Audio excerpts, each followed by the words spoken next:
I just dug these out, the 5 secrets of how to become massively wealthy. I can hardly wait to share it with you.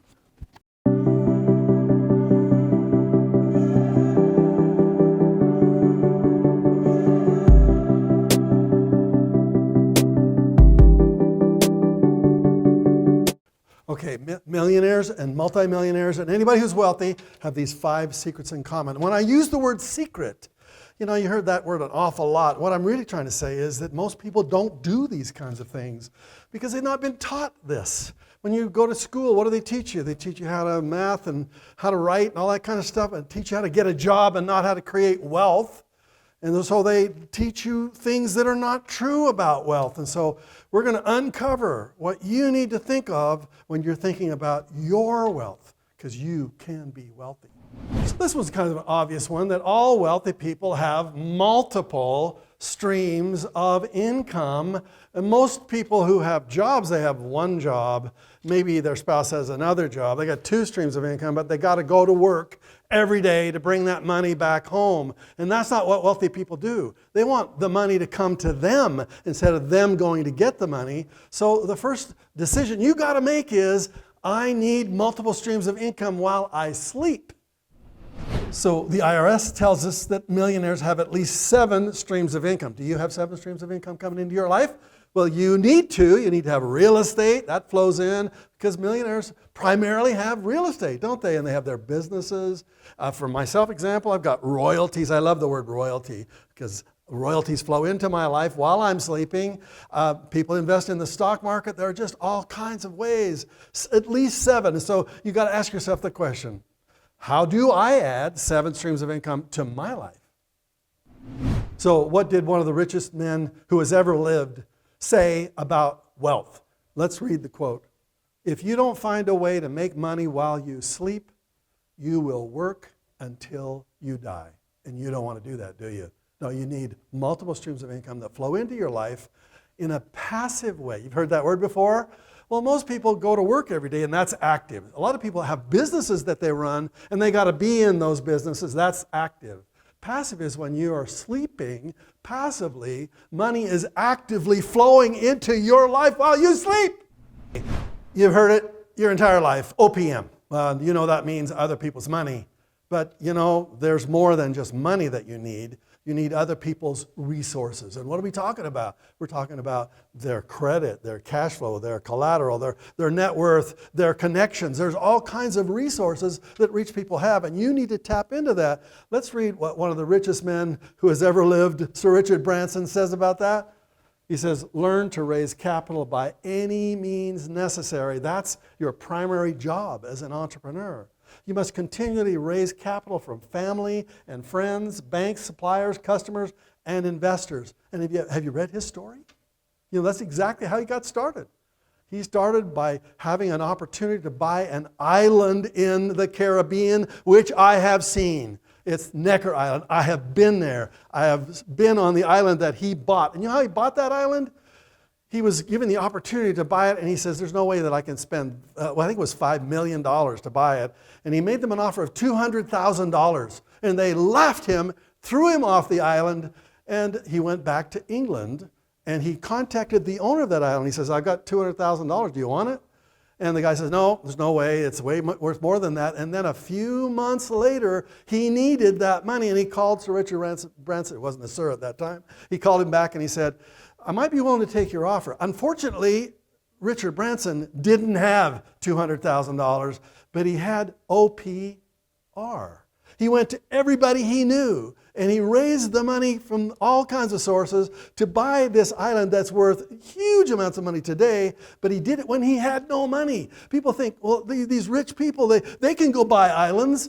Well, he bought this island when he had nothing but OPR. And so you need to start with that mindset to be able to create wealth using other people's resources. So important to your wealth.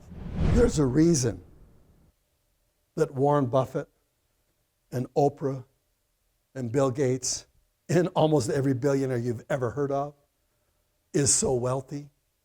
And that reason is they are givers. They just give. And you have to start to do that yourself right from today. You have to say to yourself, how can I give away some of my fortune to people who are less fortunate than me? How can I give to a cause, a church, a charity, something where you're now tapping into the universe? Because the universe looks out and finds out people are spending all this money and they're very selfish. I was personally very selfish at the very beginning of my career. I wanted to be a millionaire, and therefore I became a millionaire, and I lived in a big house and drove a fancy car, and I spent it all on me, very selfish.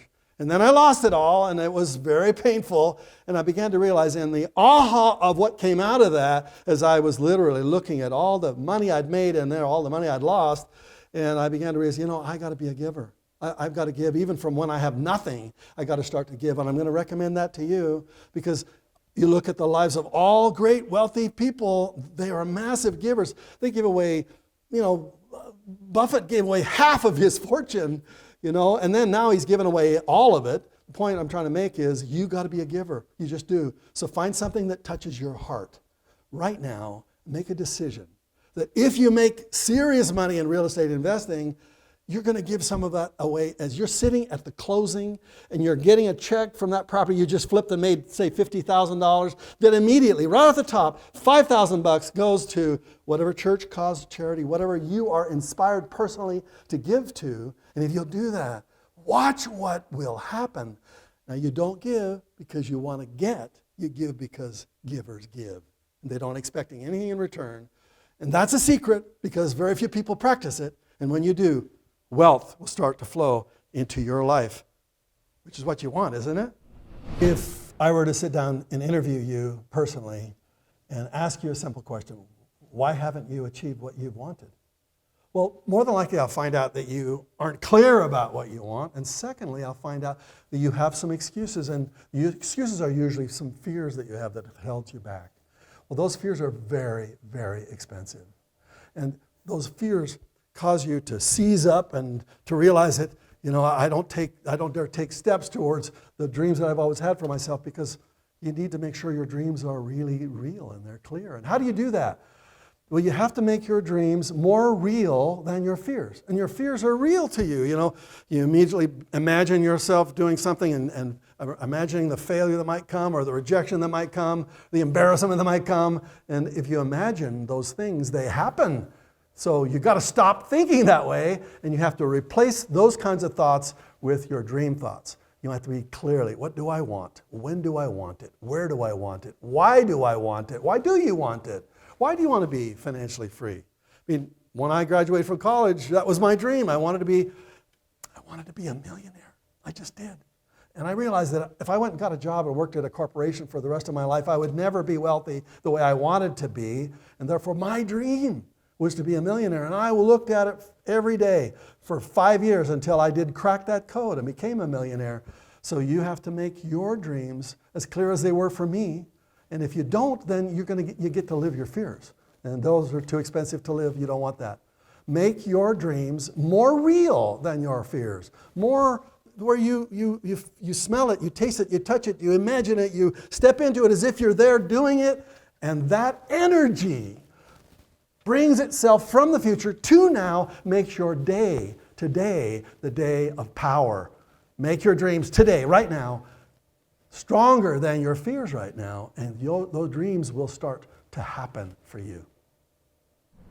So I remember so clearly when I was 22 years old and I wanted to be rich, and there was a book I saw in a bookstore called Think and Grow Rich by Napoleon Hill, and I thought, that's what I want to do. I want to just think and grow rich. I read it. It changed the way I saw the world, frankly. And if you talk to almost any rich person you'll ever meet, they'll tell you that this was one of the books in their library. This needs to be in your library. Matter of fact, it needs to be something you listen to, because you can read it, but when you listen to it, it comes into a different part of your brain. So I have recorded the entire book, Think and Grow Rich. It's my gift to you so you can start to change your mindset, so you can learn how to make your dreams more real than your fears.